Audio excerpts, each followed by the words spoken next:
Oh, hello everyone. Okay, so this is the second video, and I'm gonna start off from the objective. All right, so the purpose of the final presentation is to give you an opportunity to share your ideas about your topic you selected for the research proposal. I want you to follow a specific structure for organizing your final presentation. Please read the following carefully. So then, if you'll notice, the presentation that you're gonna do is exactly the same format, or it is the same format or structure as your research proposal. So there's the introduction, the issues, the purpose, the lit review, right? The significance, right? The significance, and then the outcome. So you're just going to present on the sections and the points that I have listed here on the prompt. Okay, so you don't need to provide any more information than what I just have presented here. Okay, because I don't want you to do more work than what is really necessary, and you don't want to make it more complicated for yourself. Okay. So then what I'm going to do, I'm just going to review the introduction as well as the issues for this video, and then I'll do the purpose and the lit review for the next video, and then the significance and the outcome for the following video. So there'll be like three videos focusing on the final presentation structure. Okay. All right. Now, this is how you're going to open up your presentation. So you're going to start with the introduction. So opening your presentation, you're going to identify what your object of study is going to be, and please describe how you imagine what this looks like. When you begin the recording, you'll present the following points. So this is what you're going to say. The first thing you're going to do is identify what your object of study is, all right, to your reader. And what you're going to say is something along these lines, all right, because I'm going to be listening for cues, right? And I want to hear this wording that indicates what part of the presentation you are presenting on. Okay. So the first thing you're going to say is that the object of study for this research proposal will be, right? And I'm going to provide an example. And the example that I'm going to use is society and crime. All right. So then this is how it's going to sound when you do your presentation. The object of study for this research proposal will be on society and crime.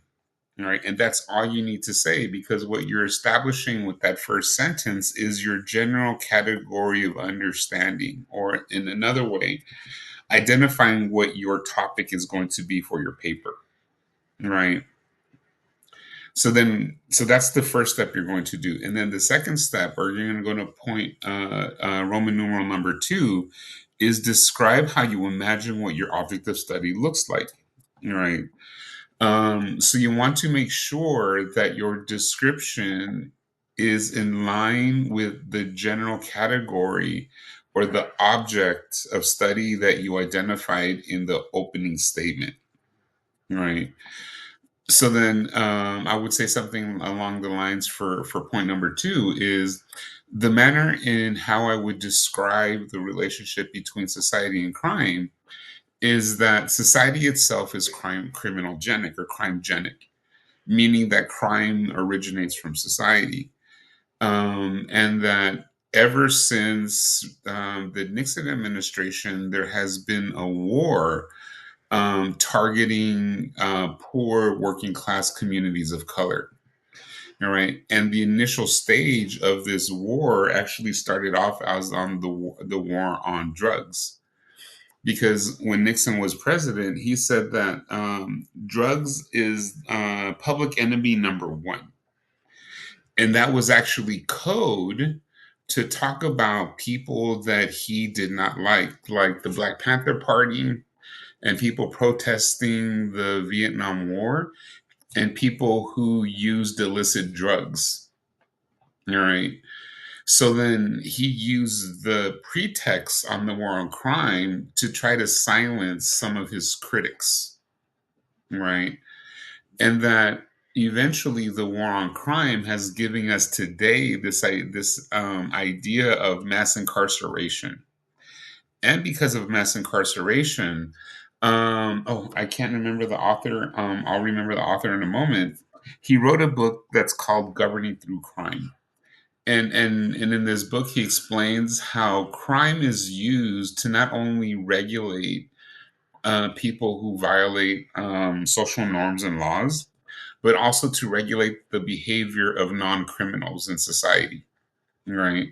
And that's sort of the like the description, right? And sorry that it's like long-winded because I'm trying to condense it to a much more tighter thing, but this is sort of what you're going to do. All right, you don't have to be that detailed. You just want to provide enough description for your reader to understand what you're imagining. All right, now if you're not sure, go back to Howard Becker's article on the chapter on the imagery, because it's important to construct an image for your readers so they would have an understanding of what you're specifically speaking about. Okay.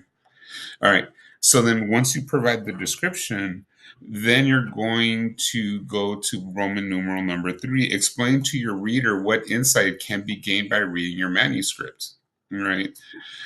So then what you're doing here is you're providing a promise to your reader by telling them that pretty much you're not going to waste their time, and that they're going to find reading your paper valuable because they're going to learn something. And that's what you're telling them, what they're going to learn by reading your manuscript. So for my paper, or for my presentation, I would say something along the lines of, well, uh, I expect that the reader, the type of insights that they would gain by reading this manuscript and listening to this presentation, is that they would understand the relationship between how um, government policy is informed by creating crime as a bigger threat to society than it really is, right?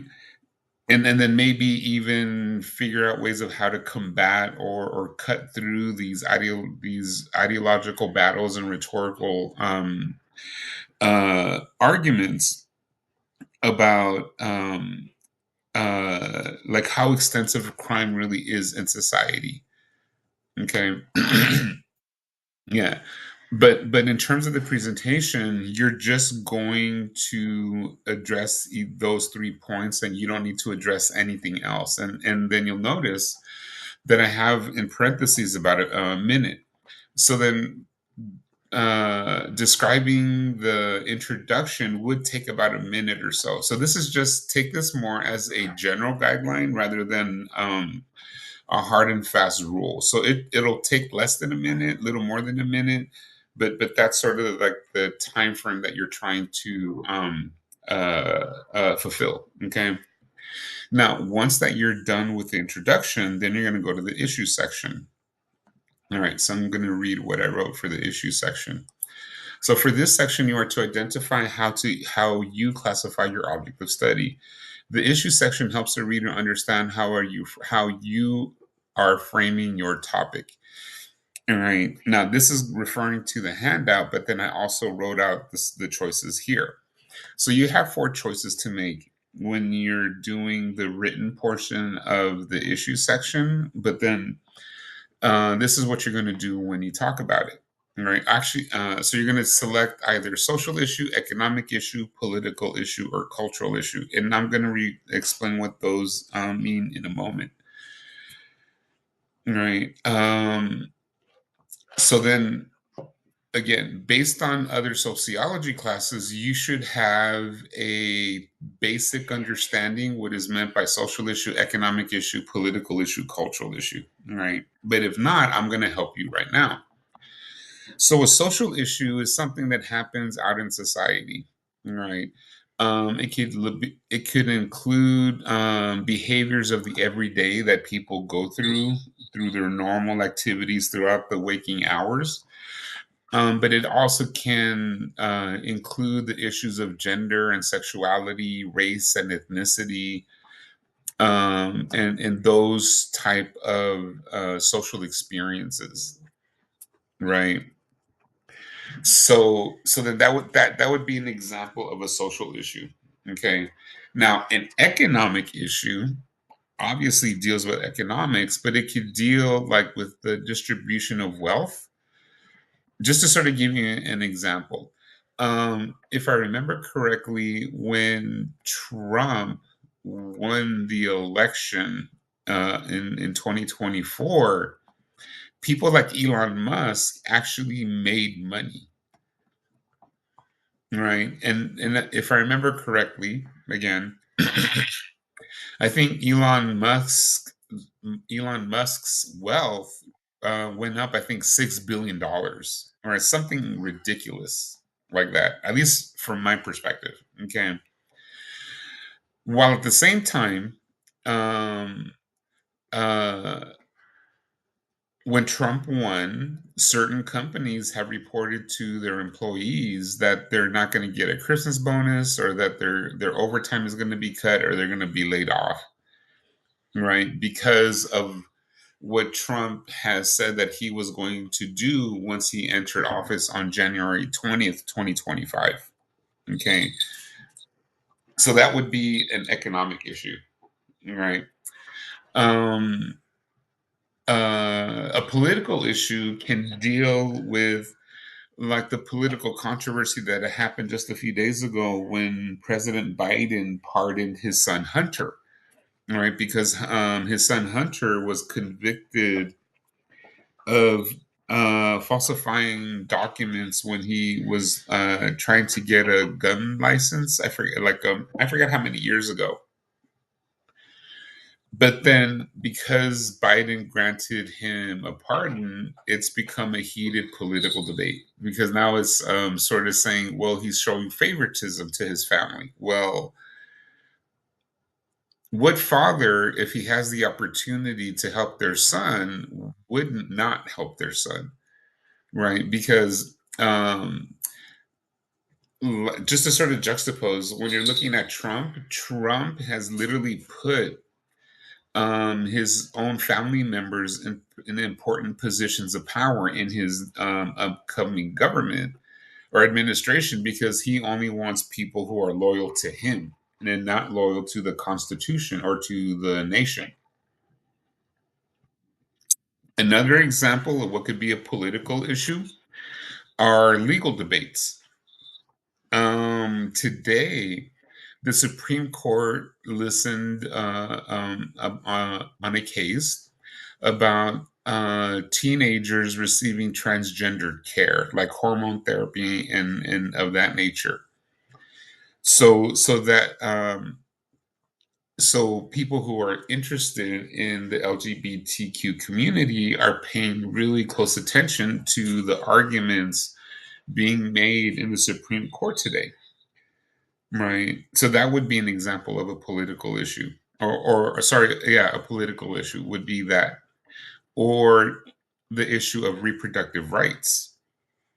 Right. Because reproductive rights can be an economic issue as well as a social issue, but it's definitely a political issue.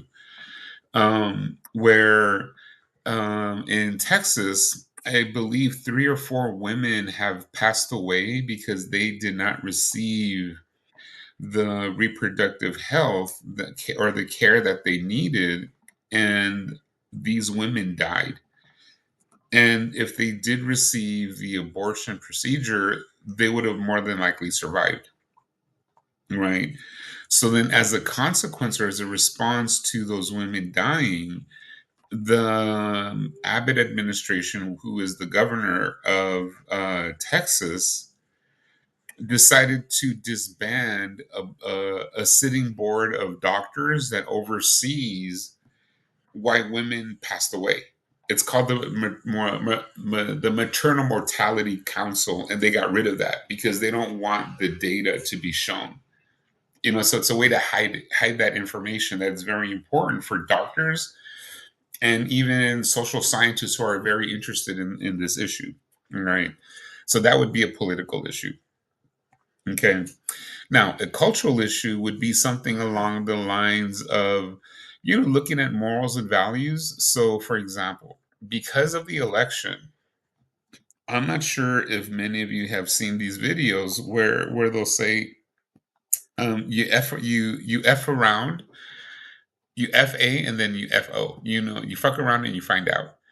And people who said that they voted for Trump are saying, well, I didn't vote for that. You're right. And one of the examples that I'm thinking of is that there's a person by the name of Angel Rodriguez, and he lives in Texas. And he's a staunch Trump supporter and MAGA supporter. He voted for Trump, right? Even in the last election. But then one day, his kids wanted to play with his white neighbor kids across the street, and his kids want to. Oh, sorry, and I forgot to mention he's a Cuban immigrant. So his kids went across the street to go try to play with the white neighbor's kids, and then the father came out and told Angel Rodriguez's kids to go back home. And then as he did that, according to the report, the father took out a gun and shot two bullets in the air to scare the kids off his property. All right. And then Angel Rodriguez like posted stuff on TikTok explaining that he's trying to get help and try to get the police to help him because he feels that he was threatened. And then he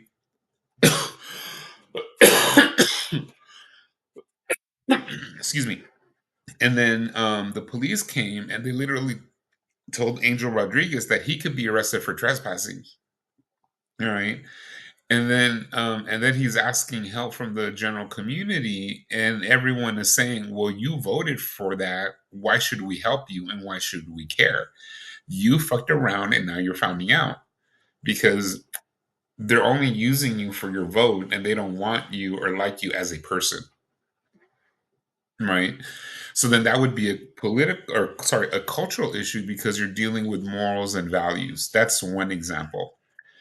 Another example of how to use culture is that you look at like cultural meanings, right? Like, what's the cultural significance of the red hat that says MAGA or Make America Great Again? Like, what does that necessarily mean? Or looking at movies, right? Like, what messages? Because, for example, now that Wicked is out, I've seen some TikTok videos and other videos on other social media platforms, and this is coming from white Christians because they're saying that Wicked is too dark and that it wasn't proper for their 3-year-old daughter, right? Because Ariana Grande was in it, and they thought it was going to be about a princess movie. But the movie is really about, and if you haven't seen the movie, it's about racism and discrimination and being othered. That's what Wicked is about, right? So, or Moana 2, because I've also heard white evangelicals saying that they didn't like Moana because it was too demonic. And the reason why it's demonic because there's no white people in Moana, right? That's a cultural issue because you could hear, like, for example, when, oh, I forgot her name, the black female actress that played Ariel in the live action Ariel. Fans of the Little Mermaid were saying that there is no such thing as a black mermaid. But I'm like, well, first of all, there's no such thing as a mermaid, period. But then there was a person on a YouTube channel said that there is evidence to show that there can never be a black mermaid.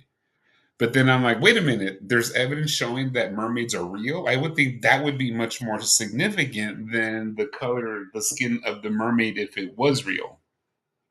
That's a cultural issue because you're dealing with meaning and interpretation, right?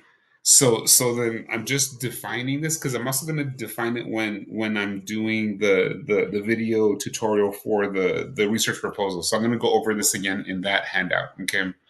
So I'm going to stop it here and then I'm going to continue with the purpose and the lit review.